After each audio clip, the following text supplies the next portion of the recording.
Las Chivas Channel con Wilson Durán Durán.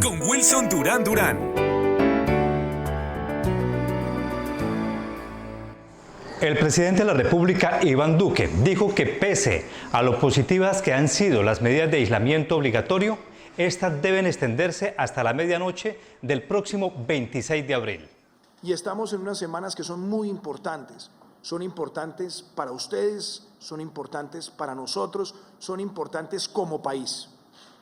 Y por eso yo quiero decirles que después de haber trabajado con este equipo de colaboradores, de ver sus recomendaciones, de ver las tendencias, yo quiero hacerles un llamado a que todos hagamos un esfuerzo adicional por la vida, por la salud. Y es la decisión de mantener después del 13 de abril hasta el 27 de abril el aislamiento preventivo obligatorio. Este aislamiento que busca lo mejor de todos nosotros es justamente para que nosotros podamos seguir salvando vidas, quebrándole el crecimiento exponencial a esta pandemia. ¿Pero cuál es la razón por la que el gobierno ha extendido el aislamiento? El ministro de Salud, Fernando Ruiz, explica 3 planteamientos. La primera, lograr un mayor tiempo para el seguimiento del comportamiento de la epidemia y específicamente de las medidas que hemos implementado. Nosotros pensamos que los efectos que estamos midiendo al día de hoy, los últimos días de aplanamiento de curva, se relacionan fundamentalmente con las primeras medidas que se tomaron, como dice el doctor Carlos Álvarez, con el aislamiento preventivo de las mayores y el aislamiento preventivo de la población jóvenes, pero que los efectos de la cuarentena se empezarán a revelar en los próximos días. Y para nosotros, como para todo el mundo, es muy importante lograr ese aprendizaje para poder tomar las mejores decisiones a futuro. Ese comportamiento de la cuarentena se revelará en las próximas semanas y por eso tener un tiempo adicional es absolutamente relevante para poder tomar las mejores decisiones y actuar en el bien de los colombianos.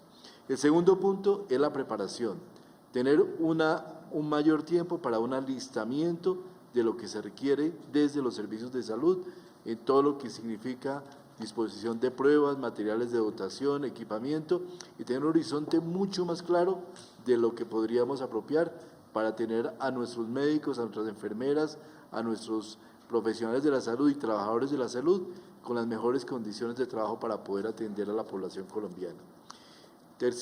Y también en ese ámbito avanzar profusamente en el montaje por parte de las EPS e IPS de los programas de prevención, domiciliarios, ambulatorios, de atención de poblaciones mayores y también desde las propias secretarías de salud en todo lo que se implica el desarrollo del plan de contingencia.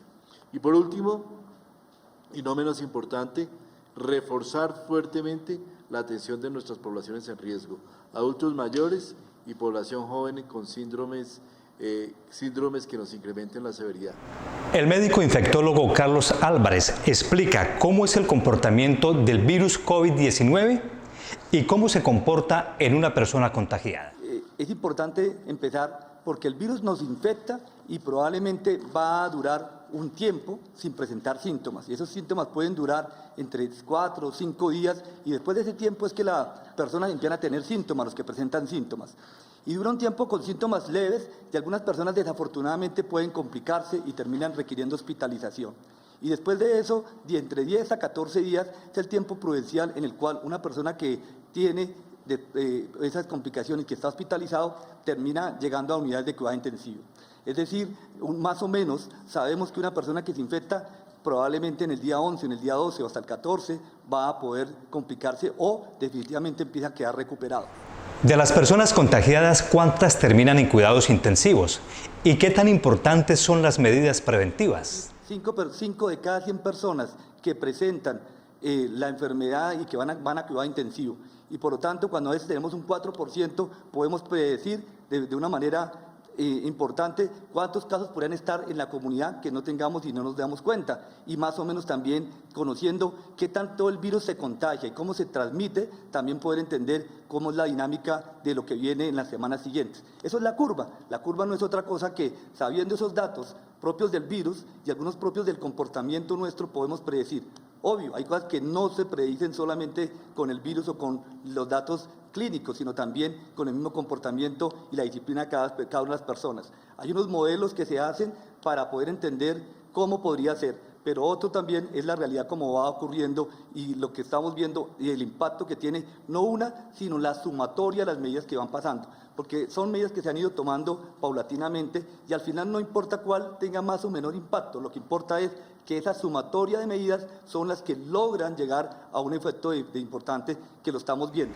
Desde el inicio de la cuarentena, el Ministerio de Educación ya venía trabajando con colegios y universidades sobre plataformas virtuales, previendo que se alargara el aislamiento. ¿Qué hicimos estas semanas con las instituciones públicas, las secretarías de educación, los maestros, los directivos? Para todos un gran agradecimiento. Prepararnos con semanas de desarrollo institucional, nuestra plataforma Aprender Digital, que está hoy ya con muchos más recursos, tiene más de 4 millones de interacciones, un canal que es 321 Eduacción, Radio Nacional, y hoy, presidente, nos estamos preparando con la ministra de TICS y RTBC para abordar programación en canales locales y en radios y emisoras comunitarias. ¿Por qué? Porque tenemos que poder llegar a quienes están conectados y quienes no están conectados. Contextos, guías, trabajo para maestros y orientadores, todo eso ha pasado estas semanas y además tomamos las medidas referentes al PAE, para hablar de PAE en casa, tomamos otras medidas con referencia al ICETEX y estamos trabajando minuto a minuto con las secretarías. Entonces, el mensaje para los colegios públicos, para las secretarías: redoblemos esfuerzos en lo que ya teníamos preparado para a partir del 20 de abril tener semanas académicas de nuestro calendario escolar con estudio en casa. ¿Y qué va a pasar con colegios y universidades privadas? ¿Cómo va a ser el trabajo desde casa? Los colegios privados son de calendario A o calendario B. Para los colegios de calendario B, que ya están terminando sus semanas, continuarán como venían en un trabajo virtual, digital, a distancia, con los estudiantes en casa para culminar su ciclo académico. Para los colegios privados de calendario A, también hicieron el ajuste acorde a las secretarías de educación y la invitación que siempre les reitero a poder trabajar con plataformas, distancia, guías para garantizar la continuidad del proceso académico. Universidades, instituciones de educación superior, ya les habíamos hecho la invitación y tuvimos una muy buena acogida de lograr que los jóvenes puedan estar desde casa y lo hagan a través de plataformas, a través de educación remota, contenidos y diversas modalidades. Tenemos más de 160 universidades ya en el plan piloto de transformación digital. El abastecimiento de los colombianos se garantiza con vías adecuadas y manteniendo los protocolos necesarios, tal como lo explica la ministra de Transporte. Hemos venido construyendo en esta semana un fortalecimiento de los protocolos de bioseguridad para garantizar que esas obras de infraestructura de transporte que conectan a los colombianos, que son necesarias precisamente para sustentar el transporte del abastecimiento de alimentos, del abastecimiento de insumos de la salud, para llegar a cada comunidad de Colombia con esos abastecimientos y con esas necesidades para los colombianos, se ha venido construyendo de la mano del Ministerio de Salud y obviamente también es un trabajo que tendremos que hacer y socializar con las Secretarías de Salud. Claramente, este es un sector que no solamente es muy importante para soportar ese transporte, soportar esa posibilidad de que los colombianos reciban su atención en salud y reciban todo su abastecimiento de alimentos durante este aislamiento inteligente, sino también es un sector que tiene un impacto social enorme en esas regiones. El Ministerio de Comercio Exterior lanzó la iniciativa Empresarios por la Vida, con el fin de que produzcan los implementos necesarios para enfrentar la pandemia. Más de 20 millones de tapabocas para que se produzcan en este país. Más de 2 millones de mascarillas quirúrgicas producidas en Colombia. Así que la decisión, presidente, es que habilitaremos a partir del 13 de abril la capacidad de producción de esa cadena productiva, de esos sectores claves que se están reconvirtiendo, que se van a reconvertir, que van a producir esos insumos y dispositivos médicos con el único propósito de enfrentar lo que necesita la pandemia y con el propósito al final de proteger vidas humanas, claramente con protocolos en lo locativo, en la desinfección, en el mantenimiento, en el distanciamiento en la operación, en la higiene y la protección al interior de estas plantas, en la forma de interacción en el trabajo, en el manejo de situaciones de riesgo. Las Chivas Channel con Wilson Durán Durán.